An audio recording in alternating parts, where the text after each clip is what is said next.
Now our next topic is pharmacokinematics. Pharmacokinematics, सबसे पहले तो फार्माको का शब्द का मतलब होता है that is drugs, and kinematics शब्द का होता है मतलब मूवमेंट। बेसिकली हमें फार्माकोडायनेमिक्स में देखना है movement of drugs inside our body, that is what body does to the drugs. ठीक है, बॉडी हमारे ड्रग्स के साथ क्या करती है वो हमें देखना है फार्माकोकाइनेमेटिक्स में, that is distribution, absorption, distribution, metabolism and excretion.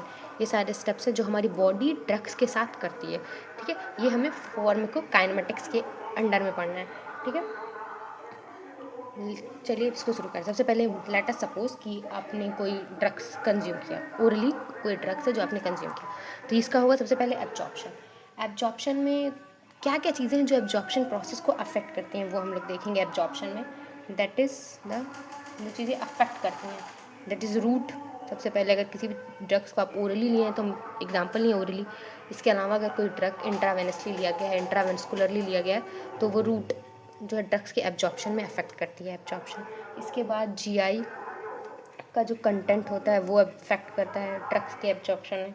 ठीक है, एम्पटी स्टमक लेना है या आफ्टर द फूड लेना है, ये GI content. GI acidity, bile acid का secretions, GI acidity, bile acid का सिक्रीशन जो होगा, हाँ, ये सब चीज़ें जो होती हैं एब्जॉर्प्शन के प्रोसेस में अफेक्ट करती हैं।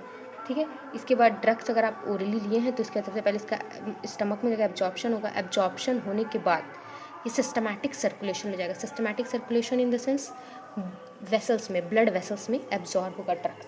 ठीक है, सिस्टमैटिक सर्कुलेशन में जो ड्रग्स जाता है सिस्टमैटिक से, उसी को हम लोग ड्रग्स की बायो अवेबिलिटी बोलते हैं। The amount of drugs that goes in a systematic circulation that is known as a bioavailability। systematic circulation में कौन कौन से फैक्टर हैं जो अफेक्ट करते हैं तो solubility of the drugs, chemical instability, blood brain barrier, ये सब चीज़ें हैं जो systematic circulations को अफेक्ट करती हैं, that is blood brain barrier और solubility of the drugs, chemical instability, stability, ये फैक्टर है जो कि सिस्टमैटिक सर्कुलेशन को इन्फ्लुएंस करते हैं। सिस्टमैटिक सर्कुलेशन के बाद ड्रग्स कहाँ रीच करेगा, ऑर्गन और टिश्यूज़ में। इसके बाद इसका ड्रग्स का ऑर्गन और टिश्यूज़ में जब ये रीच हो गया तो इसका वहाँ पे डिस्ट्रीब्यूशन होगा। डिस्ट्रीब्यूशन मेनली जो होता है डिस्ट्रीब्यूशन प्रोसेस, ये मेनली एडिपोज टिश्यू में होता है। एडिपोज टिश्यू में हमें मेनली डिस्ट्रीब्यूशन प्रोसेस देखने को मिलता है। इसके बाद जो ड्रग्स है वो जो डिस्ट्रीब्यूशन में एडिपोज टिश्यू में एब्जॉर्ब हो गया, उसके बाद जो रिमेनिंग ड्रग्स रहेगा वो टारगेट से बाइंड करेगा। अब जो रिमेनिंग ड्रग्स टारगेट से बाइंड करेगा वो थेरापेटिक इफेक्ट प्रोड्यूस करेगा। थेरापेटिक इफेक्ट प्रोड्यूस करने के बाद जो ड्रग बच जाता है उसमें से कुछ अमाउंट लीवर में चला जाता है, लीवर के मेटाबॉलिज्म में चला जाता है, और कुछ जो होता है वापस से रिवर्स होके सिस्टमैटिक सर्कुलेशन में अगेन चला जाता है। मोस्टली जो थेरापेटिक इफेक्ट शो करने के बाद जो ड्रग्स बच गए हैं उसमें से मोस्ट ऑफ द पार्ट जो होता है वो reversible came to the target, again target के पास आता है और अगेन ये सिस्टमैटिक सर्कुलेशन में चल जाता है और फिर से इसका अगेन ये सारे प्रोसेस डिस्ट्रीब्यूशन वाले होते हैं। कुछ अमाउंट में थेरापेटिक इफेक्ट के बाद लीवर में चला जाता है जहाँ पे ड्रग्स अगेन मेटाबोलाइज होता है और ब्रोकन डाउन होता है, ब्रोकन डाउन मेटाबोलाइज होता है जिसमें से कुछ टूट जाते हैं, कुछ वाटर टूटते हैं, कुछ वाटर सॉल्युबल होते हैं, तो वो लीवर में होता है। ठीक है, उसके बाद प्लाज्मा, कुछ ड्रग्स मेटाबोलाइज होते हैं, कुछ प्लाज्मा में ऐसे एज इट इज़ प्रेजेंट रहते हैं, वो किडनी के थ्रू एक्सक्रीट आउट हो जाते हैं।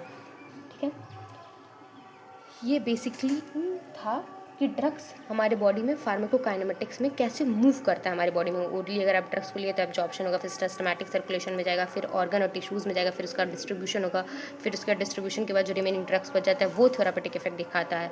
ये सब फार्माकोकाइनेमेटिक्स के अंदर आता है, that is absorption, distribution and metabolism, उसके बाद फिर एक्सक्रीशन।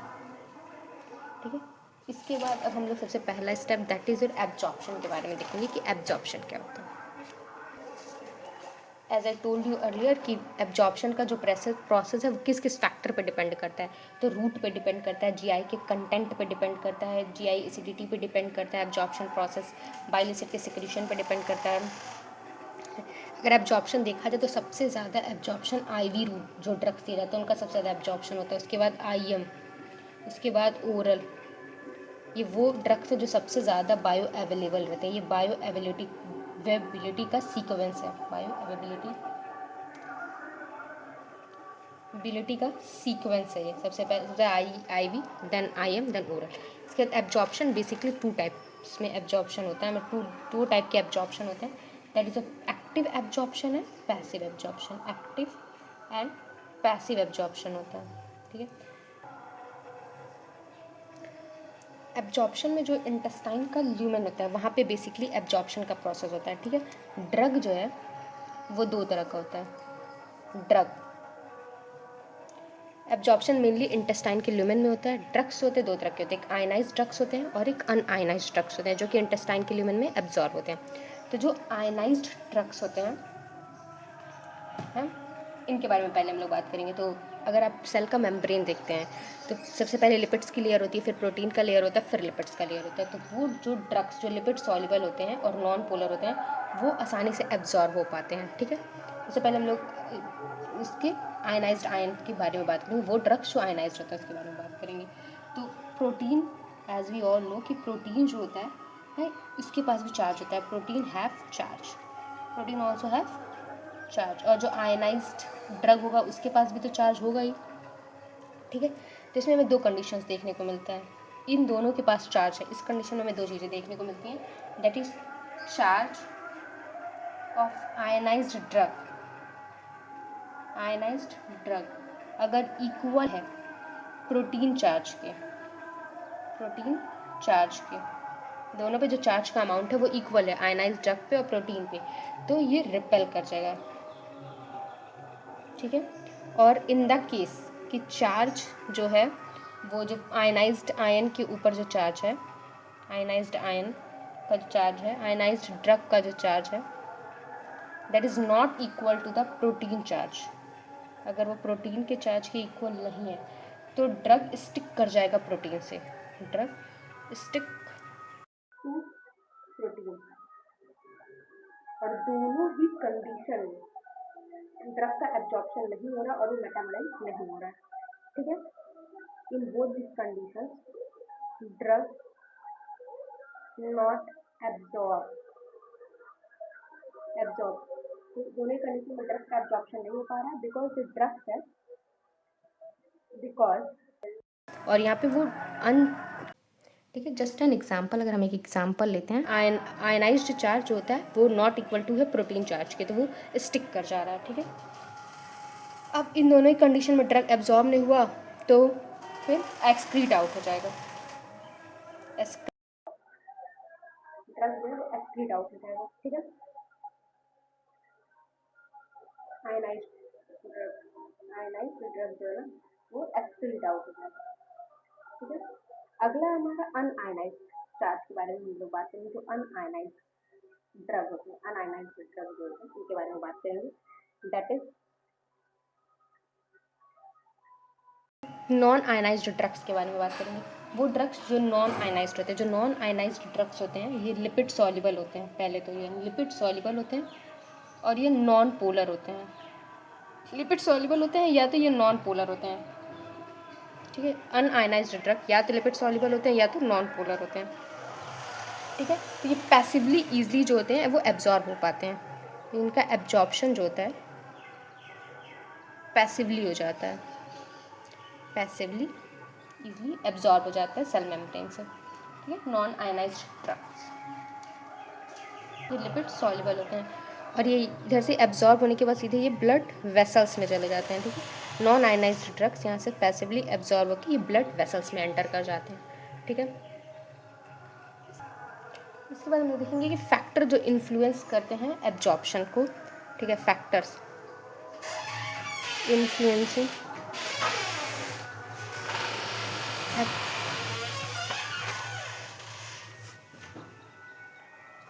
इन्फ्लुएंस करते हैं एब्जॉर्प्शन को, that is your route, content of GI, content of GI, GI acidity, acidity, gastric enzymes, gastric enzymes, GI flora, ये सब फैक्टर्स है जो इन्फ्लुएंस करते हैं जी एब्जॉर्प्शन के। अगर रूट में एब्जॉर्प्शन की बात करें, सबसे ज़्यादा एब्जॉर्प्शन आईवी से होता है, देन आईएम से होता है, देन ओरल से होता है। ठीक है, इसके बाद हम लोग बात करें फैक्टर जो इन्फ्लुएंस करते हैं एब्जॉर्प्शन को। फैक्टर इन्फ्लुएंसिंग दी एब्जॉर्प्शन, फिजिकल फैक्टर्स हैं कुछ जो इन्फ्लुएंस करते हैं एब्जॉर्प्शन को, फिजिकल फैक्टर्स। इसमें आ जाता है टोटल सरफेस एरिया, ये फिजिकल फैक्टर्स है जो एब्जॉर्प्शन को अफेक्ट करते हैं। ठीक है, content, contact time at absorption surface, total surface area,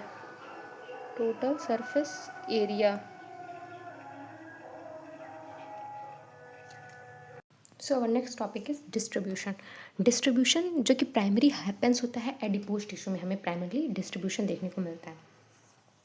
ठीक है, डिस्ट्रीब्यूशन में हम एग्जैक्ट वैल्यू जो होता है डिस्ट्रीब्यूशन ऑफ ड्रग्स का वो कैलकुलेट नहीं कर सकते, इसलिए हम डिस्ट्रीब्यूशन में एवरेज वैल्यू ऑफ डिस्ट्रीब्यूशन की बात करते हैं। एवरेज वैल्यू ऑफ डिस्ट्रीब्यूशन दो तरह का होता है, एक हाई होता है, एक लो होता है। हाई जो एवरेज वैल्यू ऑफ डिस्ट्रीब्यूशन होता है वो बेसिक डाइस के केस में, बेसिक ड्रग्स के केस में हमें देखने को मिलता है। लो वैल्यू ऑफ डिस्ट्रीब्यूशन हमें एसिडिक ड्रग्स के केस में देखने को मिलता है। एसिडिक ड्रग्स जो कि हाईली प्रोटीन बॉन्डेड ड्रग्स होते हैं, जैसे कि एल्ब्यूमिन हो गया, ये हमें एसिडिक ड्रग्स में देखने को मिलता है, दैट इज़ का लो वैल्यू ऑफ डिस्ट्रीब्यूशन है। सबसे पहले हम लोग हाई वैल्यू ऑफ डिस्ट्रीब्यूशन की बात करेंगे, दैट इज़ जो कि बेसिक ड्रग्स होता है। अगर if the drugs have high volume of distribution, it means that drugs are located outside the blood vessels के बाहर है, उनका हाई वैल्यू ऑफ डिस्ट्रीब्यूशन होता है। ठीक है, if drug have high volume of distribution means drugs located outside the blood vessels, that is ये हो सकता है ऑर्गन में या फिर टिश्यूज़ में हो सकता है या फिर एक्स्ट्रा वेस्कुलर कंपार्टमेंट में हो, ये हो सकता है। ड्रग्स के एग्जांपल्स को देखते हैं, तो दो बेसिक ड्रग्स के एग्जांपल हम लोग को पता है। एक होता है एम्फेटामिन है एक जो जिसकी हाई वॉल्यूम ऑफ डिस्ट्रीब्यूशन होता है, ये बेसिक ड्रग है। मैप्रीडीन है एक। ठीक है, अब हम लोग low volume of distribution of drugs के बारे में बात करेंगे, जो कि एसिडिक ड्रग्स होता है। एसिडिक ड्रग्स जो होते हैं ये हाईली प्रोटीन बॉन्डेड ड्रग्स होते हैं, क्योंकि प्रोटीन भी तो एसिडिक ही होता है, तो हाईली जो प्रोटीन बॉन्डेड ड्रग्स होते हैं वो एसिडिक ड्रग्स होते हैं। मेनली जैसे कि एल्ब्यूमिन जो बॉन्डेड होते हैं, जो एसिडिक ड्रग्स होते हैं ना, ये रिस्ट्रिक्टेड होते हैं वेस्कुलर कंपार्टमेंट में, restricted in vascular compartment. Low volume of distribution जिस ड्रग्स का होता है वो रिस्ट्रिक्टेड होते हैं वेस्कुलर कंपार्टमेंट में। एसिडिक ड्रग्स जो होते हैं वो रिस्ट्रिक्टेड होते हैं वेस्कुलर कंपार्टमेंट में। ये मेनली लोकेटेड होते हैं, ये जो ड्रग्स हैं एसिडिक ड्रग्स, ये मेनली कहाँ लोकेटेड होते हैं, तो ये जाहिर सी बात है ब्लड वेसल्स की बात हो रही है तो प्लाज्मा में लोकेटेड हो सकते हैं, इंट्रावेस्कुलर कंपार्टमेंट्स में लोकेटेड हो सकते हैं। ठीक है, इसके अगर एग्जांपल की बात करें, एसिडिक ड्रग्स के एग्जांपल की हम लोग बात करें तो दैट इज़ योर एस्पिरिन एक एसिडिक ड्रग्स है जिसका लो एवरेज वैल्यू ऑफ डिस्ट्रीब्यूशन होता है। ठीक है, और वारफरीन है एक। ठीक है, जो फैक्टर्स जो कि एवरेज वॉल्यूम ऑफ डिस्ट्रीब्यूशन को अफेक्ट करते हैं इसके बारे में हम लोग बात करेंगे। तो लिपिड की सॉल्युबिलिटी जो होती है, ये एवरेज वैल्यू ऑफ लिपिड्स की जो सॉल्युबिलिटी होती है, वॉल्यूम ऑफ डिस्ट्रीब्यूशन जो होता है, लिपिड्स की जो सॉल्युबिलिटी है वो एवरेज वॉल्यूम ऑफ डिस्ट्रीब्यूशन को अफेक्ट करती है। ठीक है, लिपिड सॉल्युबिलिटी जो होता है डायरेक्टली प्रोपोर्शनल होता है वॉल्यूम ऑफ डिस्ट्रीब्यूशन के लिपिड्स की सॉल्युबिलिटी डायरेक्टली प्रोपोर्शनल होती है। ये जिसका वॉल्यूम ऑफ जिस ड्रग में जो ड्रग्स ज़्यादा लिपिड सॉल्युबल होता है उसका हाई वॉल्यूम ऑफ डिस्ट्रीब्यूशन होता है, और ये लिपिड इनका हाई मूवमेंट होता है एडिपोज टिश्यूज़ में। जो लिपिड सॉल्युबल ड्रग्स होते हैं इनका लिपिड सॉल्युबल ड्रग्स का हाई मूवमेंट होता है एडिपोज टिश्यू में। As I told you earlier कि डिस्ट्रीब्यूशन मेनली कहाँ पे होगा, एडिपोज टिश्यू में होगा, ठीक है। तो लिपिड सॉल्युबल जो ड्रग्स होते हैं ये हाईली मूव करते हैं एडिपोज टिश्यू में। लिपिड सॉल्युबिलिटी जो ड्रग्स की हाई होती है वो डायरेक्टली प्रोपोर्शनल होते हैं वॉल्यूम ऑफ डिस्ट्रीब्यूशन के, ठीक है। फैट कंटेंट पे आते हैं हम लोग। फैट कंटेंट जो होता है वो कई सारे फैक्टर पे डिपेंड करता है। फैट कंटेंट अगर कोई पेशेंट अगला हम लोग आते हैं फैट कंटेंट पे। फैट कंटेंट जितना ज़्यादा होता है उतना ज़्यादा फैट कंटेंट जितना ज़्यादा होगा उतना वॉल्यूम ऑफ डिस्ट्रीब्यूशन होगा, ठीक है। जो ओबेसिटिक पेशेंट्स होते हैं इनका वॉल्यूम ऑफ डिस्ट्रीब्यूशन ज़्यादा होता है क्योंकि इसमें फ़ैट का अमाउंट ज़्यादा होता है। एथलीट्स होते हैं उनमें वॉल्यूम ऑफ डिस्ट्रीब्यूशन कम होता है क्योंकि इनमें फ़ैट का अमाउंट कम होता है, ठीक है। On the basis of sex की अगर बात करें हम तो फीमेल्स में ये फैट कंटेंट ज़्यादा होता है in comparison to the man. तो फीमेल्स में वॉल्यूम ऑफ डिस्ट्रीब्यूशन ज़्यादा देखने को मिलता है हमें, ठीक है। इसके बाद हम लोग प्लाज्मा प्रोटीन बाइंडिंग पे आते हैं। प्लाज्मा प्रोटीन बाइंडिंग जो होता है ये यूनिवर्सली प्रोपोर्शनल होता है एवरेज वॉल्यूम ऑफ डिस्ट्रीब्यूशन के, ठीक है। प्लाज्मा प्रोटीन बाइंडिंग जितना ज़्यादा होगा वॉल्यूम ऑफ डिस्ट्रीब्यूशन उतना कम होगा, यूनिवर्सली प्रोपोर्शनल होता है, ठीक है। मेटाबॉलिज्म में ब्रेकडाउन होता है active form of the drugs का इनएक्टिव फॉर्म में। ये डिफरेंट ऑर्गन्स में होता है बट मेनली मेटाबॉलिज्म का प्रोसेस हमें लीवर में देखने को मिलता है। मेटाबॉलिज्म 2 फेजेस में ऑकर होता है, फर्स्ट फेज़ 1 में और फेज़ 2 में। फेज़ 1 जो होता है ये फ्रूट ग्रोन फेज़ होता है जो इन्वॉल्व करता है formation of new and modified functional groups का। इसके अगर एग्जाम्पल की बात करें तो ऑक्सीडेशन, रिडक्शन और हाइड्रोलाइसिस देखने को मिलता है फेज़ 1 में। ये फ्रूट ग्रोन फेज़ होता है, ठीक है। फेज़ 2 जो होता है ये सिंथेटिक फेज़ होता है। बेसिकली जो फ्रूट ग्रोन होता है फेज़ 1 में उसका प्रोडक्ट फॉर्मेशन वाला फेज़ होता है। दिस इज़ अ जैम और द प्रोडक्ट फॉर्मेशन ऑकर होता है इस फेज़ में, ठीक है। जैम फॉर्मेशन और प्रोडक्ट फॉर्मेशन फेज़ होता है। ये इन्वॉल्व करता है कॉन्जुगेशन विथ एंडोजिगस सब्सटेंसेस को। बेसिकली प्रोडक्ट फॉर्मेशन का जो प्रोसीजर होता है वो फेज़ 2 में होता है, ठीक है। फेज़ 2 इन्वॉल्व करता है ग्लाइकोयूरोनिक एसिड, सल्फेट्स और ग्लिसरीन्स टाइप के रिएक्ट अफेक्ट करते हैं मेटाबॉलिज्म को। Age, sex, nutrition, disease, stress and exposure to the metabolism, these are the factors which affects the process of metabolism. अब हमारा अगला टॉपिक है एक्सक्रीशन। एक्सक्रीशन में जो सबसे पहले हम देखेंगे कि ऑर्गन ऑफ एक्सक्रीशन क्या है। तो organ of excretion as you all know kidney जो है हमारी ये ऑर्गन ऑफ एक्सक्रीशन है। ऑर्गन ऑफ मेटाबॉलिज्म क्या है, लीवर। लीवर जो है हमारा ऑर्गन ऑफ मेटाबॉलिज्म है। किडनी के बारे में हम लोग सबसे पहले बात करेंगे। तो किडनी जो होता है 2 तरह से एक्सक्रीशन का प्रोसेस परफॉर्म करती है। 2 mechanism by which drugs excreted by the kidney, first is filtration and second one is tubular. तो पहले हम लोग फिल्ट्रेशन के बारे में बात करेंगे। तो कैसे हमें देखना है, depend on how much plasma is being filtered out at any given point of time, उसके बेसिस पे हम लोग फिल्ट्रेशन का प्रोसेस सबसे पहले देखेंगे। फिल्ट्रेशन के थ्रू लगभग 20% जो होता है ड्रग्स वो एक्सक्रीट होता है फिल्ट्रेशन प्रोसेस के थ्रू। जितना अमाउंट में किडनी से ड्रग्स एक्सक्रीट हो रहा है उसमें से 20% जो होता है वो फिल्ट्रेशन के थ्रू एक्सक्रीट आउट हो जाता है, ठीक है। जो कि किस पे डिपेंड किस पे करता है, परसेंट फिल्ट्रेशन के थ्रू एक्सक्रीट आउट हो रहा है ये किस पे डिपेंड करता है। तो ये बेसिकली डिपेंड करता है जीएफआर पे, जीएफआर पे डिपेंड करता है, ठीक है। ये सिर्फ फिल्ट्रेशन के थ्रू सिर्फ और सिर्फ फ्री ड्रग्स रिमूव होते हैं। Free drugs are removed, free drugs are removed by filtration. जो 20% जो फ्री ड्रग्स होते हैं जो कहीं भी बाउंडेड नहीं होते हैं किसी प्लाज्मा के साथ या फिर किसी भी चीज़ के साथ, वो फ्री ड्रग्स फिल्ट्रेशन प्रोसेस के थ्रू जीएफआर रेट पे जो डिपेंड करता है उसके थ्रू एक्सक्रीट आउट हो जाते हैं, ठीक है। अगला है दैट इज योर ट्यूबुलर।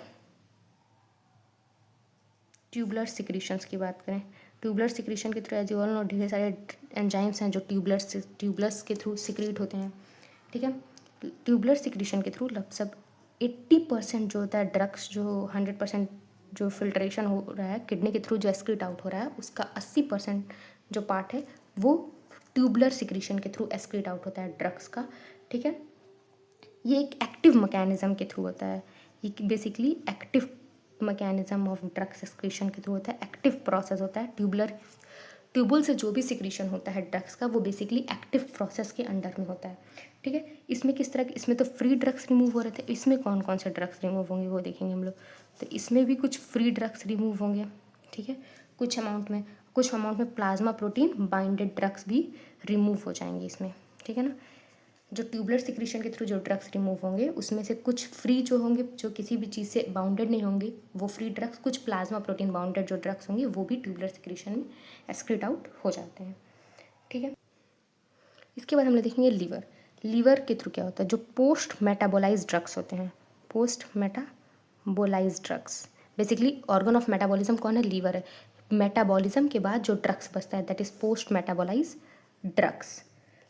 वो लीवर जो होता है वो ट्रांसपोर्ट करता है इनटू द बाइल। इसको कहाँ लीवर ट्रांसपोर्ट करेगा, लीवर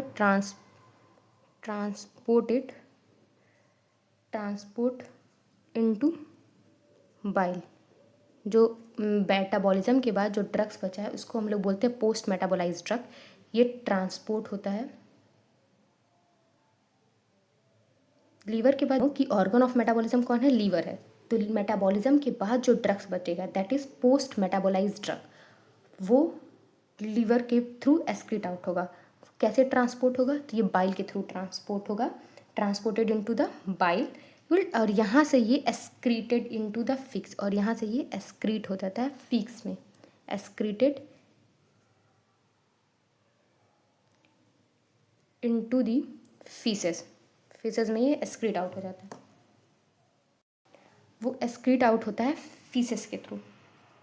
ठीक है, जो अदर ड्रग्स इसके बाद जो भी अमाउंट में, अब किडनी के थ्रू कुछ एक्सक्रीट आउट हो गया, कुछ लीवर के थ्रू एक्सक्रीट आउट हो गया, इसके बाद भी जो अमाउंट में ड्रग्स रह जाता है वो इसके बाद जो रेस्ट जो अब ड्रग्स हमारी बॉडी में रह गया, रेस्ट ड्रग्स जो भी रह जाता है ये अब एक्सक्रीट आउट होता है by the expiration, excreted out by expired air और एंड ये जो होता है ये कौन से ड्रग्स होते हैं जो एक्सक्रीटेड आउट हो रहे हैं एयर्स के थ्रू, तो वो ड्रग्स जो हमारे रेस्पिरेटरी जो अफेक्ट करते हैं हमारे रेस्पिरेटरी रेट को, कार्डियक आउटपुट को, वो सारे ड्रग्स अब एक्सक्रीट आउट हो जाएंगे एक्सपायर्ड एयर के थ्रू। इस सारे प्रोसेस के बाद जो अमाउंट में ड्रग्स बच गया वो। अब हमारा अगला टॉपिक है फार्माकोडायनामिक्स। सबसे पहले हम देखेंगे फार्माकोडायनामिक्स होता क्या है।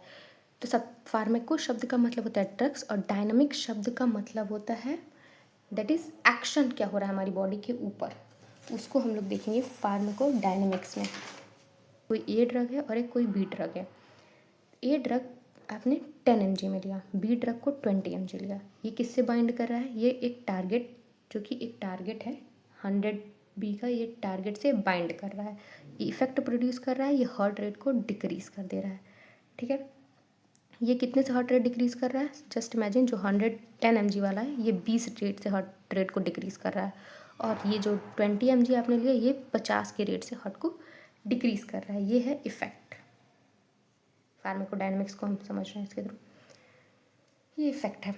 ठीक है, तो ये जो बाइंडिंग है 100 mg ड्रग्स के 200 mg, ये क्या है, इसकी एफिनिटी है, एफिनिटी, और ये क्या है, ये है इफेक्ट जो कि इफ़िशियंसी को बता रहा है। इफ़िशियंसी जो हार्ट रेट जितने से घट रहा है, ये बेसिकली ये इफ़िशियंसी की बात हो रही है। ठीक है, ये होता है एफिनिटी और ये होता है इफ़िशियंसी। ठीक है, इसके बाद हम लोग देखेंगे कि इफ़ेक्ट, क्या क्या इफ़ेक्ट हमें देखने को मिलता है। तो इफ़ेक्ट जो ड्रग्स प्रोड्यूस करता है, फार्माकोडायनामिक्स सबसे, इसके बाद हम देखेंगे कि फार्माकोडायनामिक्स होता क्या है। फार्माकोडायनामिक्स एक मैकेनिज्म ऑफ एक्शन है, mechanism of action where drug produce